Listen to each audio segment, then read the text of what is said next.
بسم اللہ الرحمن الرحیم، السلام علیکم۔ میں ہوں سیبی کاظمی، آپ دیکھ رہے ہیں فیس بک اور یوٹیوب۔ آج بدھ کا دن ہے، 16 اکتوبر کی تاریخ ہے۔ اہم خبریں آپ کے سامنے۔ سب سے پہلے تو بھی امریکی کانگریس نے پاکستانی جرنیلوں پر امریکہ میں پابندی، ویزوں سمیت اثاثوں پر پابندی کا بہت بڑا سلسلہ، یہ خطرہ بڑھ گیا۔ آج 5 بڑوں کی بیٹھک بھی ہے۔ اونٹ کس کروٹ بیٹھے گا، مولانا کی چال کیا کامیاب ہوئی، مسودہ GHQ سے تیار ہو کے آ گیا، اور اسمبلی کے اجلاس میں آج جو دوبارہ تبدیل کر کے انہوں نے ہنگامی آج اجلاس شروع کر دیا۔ نمبرز گیم میں حکومت کے مسائل، اختر مینگل نے استعفے بھی طلب کیے۔ تحریک انصاف کے سینیٹرز بھی استعفے دیں گے کہ نہیں۔ آج شبلی فراز کا اہم پیغام، ڈاکٹر زرکا کی اہم ویڈیو، طلبہ کا احتجاج تیسرے دن بھی داخل، اور نااہل فارم 47 کی مینڈیٹ چیف منسٹر آج پریس کانفرنس بھی کریں گی، نئے الزامات بھی لگائیں گی۔ شنگھائی تعاون کی تنظیم کا اجلاس جاری، اور شہباز شریف کی تقریر کے بعد باقی تمام تقاریر غائب کر دیں۔ وجہ کیا بنی؟ اور مڈل ایسٹ سے بڑی اہم پیش رفت، سعودی ولی عہد محمد بن سلمان اور موساد اسرائیل کے انٹیلیجنس چیف دونوں اچانک مصر کے دورے پر۔ مصری آمر جنرل عبدالفتاح السیسی کے پاس معاملات کیا ہے؟ اور سب سے پہلے لیکن میڈیکل رپورٹ خان کی، اس پہ تھوڑی سی بات چیت کرنا بڑا ضروری ہے، کیونکہ آج میں ڈاکٹرز کے پاس بھی گیا ہوں اسپیشل۔ پیمز کے ڈاکٹرز کی یہ رپورٹ تھی، اسے تسلیم کرنا جیسے بیرسٹر گور نے کر رہی ہے، یہ ایسے ہی جیسے فارم 47 کا آپ نتیجہ تسلیم کر لیں، الیکشن تسلیم کر لیں۔ ریٹرننگ افسر بیوروکریسی کے ساتھ جو ڈپٹی کمشنر بیٹھ کے نون لیگ پیپلز پارٹی کے لوگ کہیں کہ الیکشن کا یہ رزلٹ ہے، یہ ٹھیک ہے، وہ آپ تسلیم کر لیں۔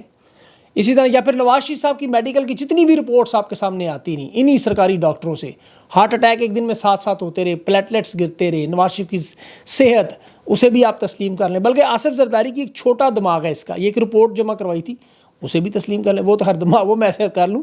شہباز شریف کی کمر کے درد کو بھی تسلیم کر لیں، باقی ان کے تمام معاملات کو تسلیم کر لیں، آپ عدالتی فیصلے تسلیم کر لیں، پھر تو ٹھیک ہے۔ میں آج اسپیشل، یقین کریں، آسٹریلیا میں ایک بہت بڑے مشہور و معروف آسٹریلین ڈاکٹر، ان سے ڈسکشن کی میں نے 15 منٹ، کیونکہ اس رپورٹ پہ تشویش تھی۔ میں نے رات ڈاکٹر فیصل صاحب سے بھی کانٹیکٹ کی کوشش کی، یہاں آسٹریلین ڈاکٹر سے، اپنی فیلڈ کے بہت بڑے ماسٹر ہیں۔ انہیں میں نے کہا یہ سرکاری رپورٹ آپ ذرا چیک کریں، اس پہ کیا نتیجہ اخذ؟ اس نے کہا اس پہ کوئی نتیجہ اخذ نہیں ہو سکتا، تو کاغذ ہے جس پہ جو مرضی آپ لکھ دیں۔ اور ٹیٹنائڈس، جو کانوں میں سیٹی کی آواز تھی، جو بزنگ ساؤنڈ، سائیں سائیں کی آواز آتی، وہ ایک تکلیف دہ مرحلہ ہے، اور یہ عام طور پہ تب ہوتا ہے جب نیند پوری نہ ہو، سٹریس ہو، کان میں انفیکشن ہو، یا سر یا دماغ پہ کوئی چوٹ لگی ہو، کوئی انجری ہو۔ تو ایسی اس میں وہ خطرناک چیز نہیں ہے، کان میں سننے والا آلہ بھی لگ جاتا ہے، تھوڑی بہت تھیراپی بھی ہوتی ہے، ایڈجسٹمنٹس ہوتی ہے، چیزوں میں ٹھیک ہو جاتی ہے، اتنا لائف تھریٹننگ چیز نہیں ہے الحمدللہ۔ لیکن یہ تکلیف خان کو کافی عرصے سے، 72 سال کی عمر میں یہ مسائل عام ہیں۔ خان کا بلڈ پریشر جو اس رپورٹ کے مطابق، جو میرے خیال میں، تو میں اس رپورٹ کو نہیں مانتا، لیکن بظاہر اب یہی ہے، سلو پوائزن کی طرف جو بھی لوگوں نے اشارہ کیا، وہ میں نے آج اس ڈاکٹر سے ڈسکس کی، اس نے کہا نہیں، یہ معدے کی جلن تیزابیت بھی ہو سکتی ہے، اس کا براہ راست سلو پوائزن سے تعلق نہیں بنتا۔ پھر 2-4 اور اسٹڈیز کے ڈاکٹروں سے بات ہوئی۔ اب یہ کیونکہ اس کی وجہ ہے کہ یہ ڈاکٹر جن سے میں نے بات کی خان کے فین ہیں، یہ یاد رکھیے گا، ورنہ عام ڈاکٹر اتنا ٹائم نہیں دیتے۔ بہرحال اس رپورٹ کی ویلیو کوئی نہیں ہے، خان کی صحت انشاءاللہ اللہ کے حکم سے ٹھیک ٹھاک ہوگی، خان فٹ ہوگا، تگڑا ہوگا، 2-3 دن بعد ملاقات بھی ہو جائے گی۔ اب چونکہ معاملہ یہ سارا کیوں بنا، احتجاج، اور احتجاج کیوں، آئینی ترامیم، اب یہ معاملہ اس طرف آ گیا ہے۔ نواز شریف نے آج عشائیہ دن ہے، زرداری بھی لاہور آ رہا ہے، بلاول بھی اس کا موجود ہے، شہباز شریف بھی ہوگا۔ شنگھائی کانفرنس کا اجلاس ختم، ابھی وہ سارے ڈیلیگیشن مشکل سے دروازے سے باہر ہوں گے۔ مولانا فضل الرحمان لاہور پہنچ گئے، آئینی ترامیم کی اس واردات کو فائنل جو کرنا ہے۔ اور اس پہ مولانا نے جو یو ٹرن مارا، قلعہ بازی ماری، نواز شریف سے ملاقات کے بعد وہ کھل کے آ جائے گا، لیکن اصل بلاول جو وزارت عظمیٰ کا امیدوار مولانا سے اکیلے میں جو ملتا رہا بار بار، اور اب پیپلز پارٹی اور مولانا آپ کو پتہ ہے اس پہ ایگریڈ ہو چکے ہیں، متفق ہو چکے ہیں، جس طرح مفتی محمود ذوالفقار علی بھٹو کے ساتھ ہو جاتا تھا متفق، یا بے نظیر بھٹو کے ساتھ بھی مولانا ہوتے رہے متفق، اب تیسری نسل بھی متفق ایسے ہی ہو رہی ہے۔ پیچھے کوئی ایوب خان، یحییٰ خان بیٹھا ہوتا تھا، آج بھی یہی چیز ہے، مسودہ بن کے آیا GHQ سے، حامد علی خان نے آج بتا بھی دیا۔ اب یہ معاملہ آئین اور قانون کا نہیں ہے، یہ منصور علی شاہ سے نفرت کا بھی نہیں ہے، منیب اختر کو روکنے کا بھی نہیں ہے، عدلیہ پر قابو پانے کا معاملہ ہے، جسٹس یحییٰ آفریدی سے عدالت بنانا، اپنے اقتدار کو، تو وہ اب جانتے ہیں سارا۔ اب اصل میں پارلیمنٹ کی کمیٹی کا 18 اکتوبر کو اجلاس تھا، اسے 17 تاریخ کو کیا گیا، 17 کے بعد اب اسے 16 تاریخ کو شام 4 بجے آج کر دیا گیا پارلیمنٹ کی کمیٹی۔ اور اس میں 22 رکنی کمیٹی میں چیئرمین کون ہے؟ خورشید شاہ، دوسرے نمبر پہ اسحاق ڈار، ذرا سنیں، باقی تنویر چودھری، وہ علیم خان، راجہ پرویز اشرف، مطلب سارے وہ لوگ جو عدم اعتماد کے وقت شامل تھے۔ تحریک انصاف کی طرف سے انہوں نے عمر ایوب، بیرسٹر گور، اور ان کے اتحادیوں میں صاحبزادہ حامد، اختر مینگل تو خیر ان کے اتحادی نہیں ہے، لیکن وہ یہاں استعفیٰ دے چکے ہیں، یاد رکھیں، ان کا نام بھی 22 کی لسٹ میں ہے۔ محمود اچکزئی بھی ہیں اس میں شامل تحریک انصاف کے جو اتحادیوں میں سے، مطلب 22 میں سے 4-5 لوگ انہوں نے تحریک انصاف یا اپوزیشن کے نام پہ رکھ لیے، باقی سارے ان کے اپنے خصوصی کمیٹی میں انہوں نے کروانا ہے منظور. کل صبح انہوں نے بلانا ہے اجلاس، وہاں پہ ہو جائے گی یہ منظور. اور زرداری جس طرح فارم 47 کی حکومت میں آئینی ترمیم منظور کر گیا، اس میں یہ دڑا دڑ سائن کرے گا، ہو جائے گا. اب تحریک انصاف کے لوگ کیا کر سکتے ہیں؟ ووٹنگ ہوگی، اس میں یاد رکھیں ووٹنگ 25 اکتوبر سے پہلے ترامیم پر ووٹنگ کی کوئی ضرورت نہیں. یہ اظہر صدیق صاحب نے بھی کہہ دیا ہے. اسمبلی سینٹ میں تحریک انصاف کے لوگوں کو اگر بلایا جائے تو تحریک انصاف کے کسی بندے کو نہیں آنا چاہیے. یہاں سے انہیں اغوا کر لیا جائے گا، جو ووٹ توڑنے کی کوشش ہوگی. تحریک انصاف کے لوگوں کو اسمبلی میں لانا یا وہ آئیں، یہ ایک جرم ہوگا. نون لیگ پیپلز پارٹی JUI تو اپنے ممبران کو سینٹ میں لائے گی، پارلیمنٹ میں لائے گی، چیلنج ان کے لیے. تحریک انصاف کے لوگوں کو دور رہنا ہے، روکنا آپ کو پتہ ہے وہ لانے کی نسبت جو ہے وہ زیادہ آسان ہے. اب دباؤ ہو، کوئی معاملہ ہو، لالچ ہو، کوئی چیز قابل قبول نہیں. پاکستان کی عوام نے سارے مرحلے دیکھے ہوئے ہیں، وہ جانتے ہیں کون سا کردار کیا کرتا ہے اور کون سا معاملہ اس وقت منظوری مدت ملازمت توسیع کی طرف ہے، نون لیگ کا کردار کیا ہے، پیپلز پارٹی کا کردار کیا ہے. اصل دیکھیں اس وقت جو کالک ہے وہ تو مولانا فضل الرحمان اور بلاول کے منہ پہ ملی جائے گی. تاریخ میں تو یہ داغدار ہوں گے بظاہر، پیچھے تو بے شک جو بیٹھے ہیں وہ بیٹھے ہیں. باقی قاضی فائز جیسے لوگ جو اس پکی فصل میں انہوں نے کماد کے کھیتوں میں ایک سور چھوڑ دیے، مطلب پارلیمنٹ میں دہشت وحشت، بلیک میلنگ، سینٹ میں دہشت وحشت، کسی کا کاروبار، ان جرائم کو کور دیا ہے اس نے. میں کل ڈاکٹر زرکا کے بارے میں ویلاگ میں بات تھی، ان کا بیٹا دائم سیال غائب ہے، میری ان سے پھر بات چیت ہوئی بعد میں. انہوں نے یزید کی بیعت سے انکار کیا، انہوں نے کہا میں استعفیٰ دے دوں گی، خان کے خلاف ووٹ نہیں دوں گی. اب ماں ہونے کے ناطے ڈاکٹر زرکا اس وقت شدید تکلیف میں ہے. جوان بیٹا ظاہر ہے، ملائکہ بخاری بھی ایسی تکلیف میں تھی، مسرت چیمہ بھی تکلیف میں تھی، شیریں مزاری بھی ایسے ہی تکلیف میں تھی. پاکستان کی ماؤں کو انہوں نے بے چین کیا، تکلیفیں دیں. اب اندازہ کریں، یہ تو مائیں ہیں. اختر مینگل طاقتور بلوچستان کا سینٹ سے استعفیٰ دے کے بیرون ملک گیا ہوا ہے. اس کے 2 سینیٹرز کی جان بچانے کے لیے اختر مینگل کہہ رہا ہے کہ ہم استعفیٰ دے دیں گے، ہمارے ان کے خاندان کو اغوا کیا جا رہا ہے، ہراساں کیا جا رہا ہے. اس نے کہا میں تو نکل آیا ہوں لیکن ان کی جان خطرے میں اور میں اپنے سینیٹرز کو استعفیٰ. اور یہی بات میرے خیال میں تحریک انصاف کا جو سینیٹر پھنسے گا وہ استعفیٰ دے دے گا لیکن ووٹ نہیں دے گا. یہاں تک تو شبلی فراز نے بھی دعویٰ کیا ہے کہ ایسا کوئی بندہ نہیں ہے ہمارا جو ہے ووٹ. اب وہ اچھا استعفیٰ وہ مانے نہ مانے وہ بھی ایک الگ واردات ہوگی. بہرحال اس پہ کیوں ابھی تک اختر مینگل کا نہیں انہوں نے تسلیم کیا. اب یہاں ایک چیز جو سب سے اہم احتجاج کا معاملہ، تحریک انصاف تو یہ بھی کر سکتی ہے، شنگھائی کارپوریشن کے نام پہ منسوخ ہوا، یہ ڈی چوک سے پہلے بھاگے. آپ کو پتہ ہے تحریک انصاف کی قیادت 2 نمبری انہوں نے کی، خان کے حکم عدولی کی. آئینی ترمیم پہ خان نے کہا تھا احتجاج جاری رکھنا، یہ ڈی چوک کا احتجاج خود ہی ختم کر گئے. آئینی ترمیم ہو رہی تھی، اب یہ 2-3 دن بعد خان کے پاس چلے جائیں گے. خان صاحب ہم نے بڑی کوشش کی لیکن ملکی مفاد تھا، شنگھائی کارپوریشن تھی، دنیا کے رہنما آئے ہوئے تھے، پاکستان سب سے پہلے ہے، ہم کیا کریں، ہماری حکومت علی مین گنڈا پور بھی چلا جائے گا، وہاں یہ سارے جا کے مل لیں گے، پھر خان کو گولیاں دینے کی کوشش کریں گے، خان کی گفتگو باہر نہیں آنے دیں گے. علیمہ خان کو پہلے ہی انہوں نے جیل میں آپ کو پتہ ہے عمران خان کے ساتھ کروا دیا تاکہ وہ جو گفتگو آتی تھی وہ بھی رک جائے.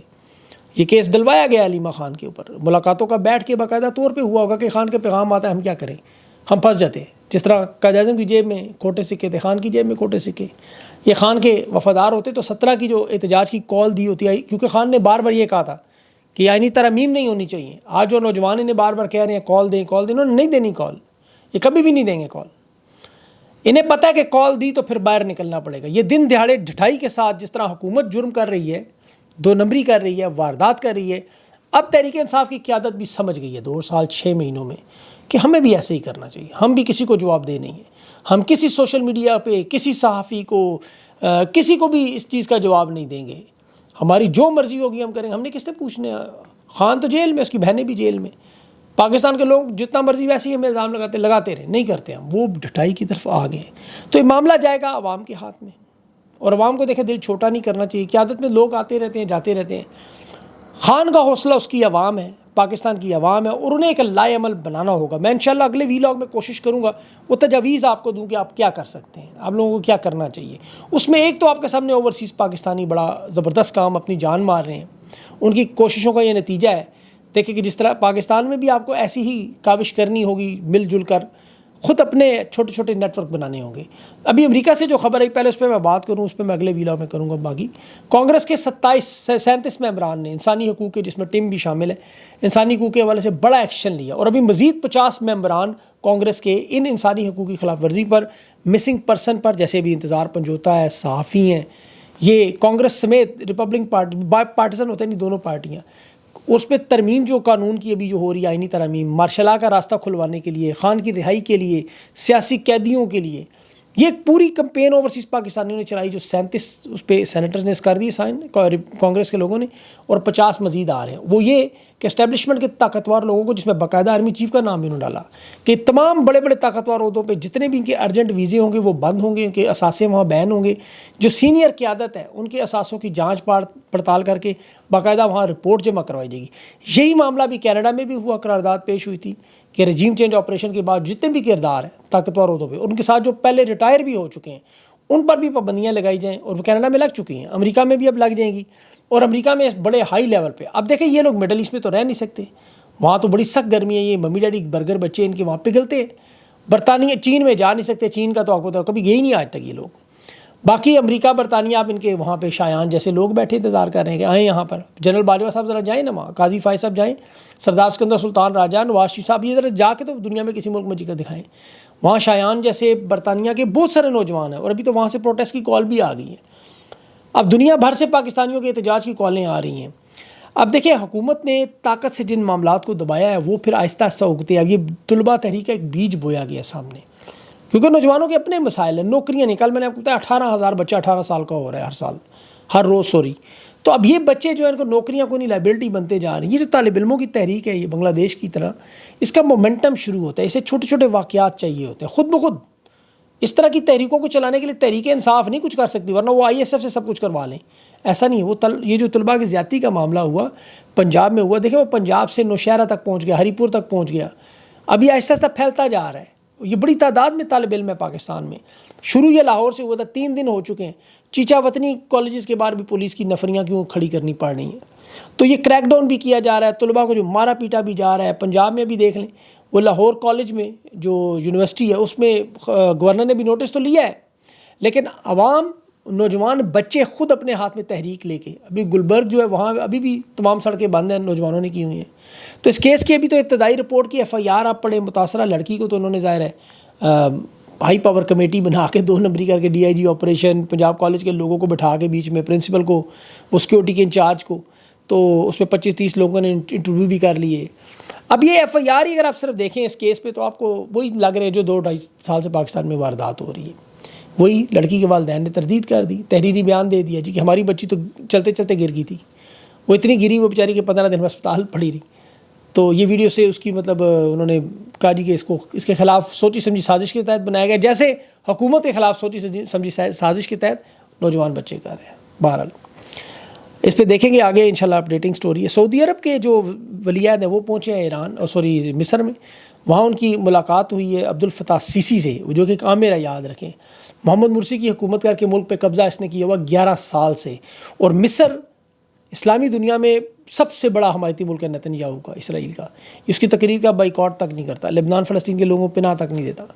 تو اسرائیل اب چاہتا ہے کہ اپنے قیدیوں کی رہائی کرائے، اور عین اس موقع پہ اسرائیل کی موساد کے چیف شین بیت بھی پہنچ چکا ہے وہاں، اور وہ چاہتے ہیں قیدی چھڑائے جائیں۔ جنگ روکنے سے کوئی دلچسپی نہیں ہے، نہ انہیں صرف فکر ہے اسرائیل کے لوگوں کی جو وہاں اس وقت قید ہے۔ تو محمد بن سلمان کے معاملات ہوں گے اسرائیل کی موساد کے ساتھ، اور جنرل عبدالفتاح سیسی کرے گا دلالی بیچ میں۔ مطلب ذرا سوچیں وہی کام ہو رہا ہے یہاں پاکستان میں۔ اب شنگھائی کارپوریشن ختم ہوئی ہے، ابھی آپ دیکھ لیں اس کے 2 دنوں میں انہوں نے کیا اچیو کیا، ذرا دیکھیں تو کچھ بھی نہیں۔ کوئی ایسے وہی MOU پرانے پڑے ان کو دستخط کیے، ادھر ادھر نوٹنکیاں کی اور بس کام ختم۔ نہ ایران سے گیس پائپ لائن کا منصوبہ طے ہوا، $18 ارب کا منصوبہ، اس کا کیا بنا؟ کچھ بھی نہیں۔ پاکستان کو اس کو سستی گیس مل گئی، کوئی روس نے تیل اور گندم کے مفت ذخائر دے دیے، کوئی GDP کو بہتر کرنے کو کچھ بھی ایسا نہیں ہوا۔ اسی طرح ایسے معاملات، لیکن وہاں مصر میں جو ہو رہا ہے اس کے لیے بہت ساری چیزیں آپس میں طے ہوں گی، مصر کو بڑا کچھ ملنے کی امید ہے۔ بہرحال انشاءاللہ اس پہ بھی اپڈیٹنگ سٹوری ہے، آگے بات کریں گے۔ اپنا خیال رکھیں، مجھے اجازت دیں، اللہ حافظ۔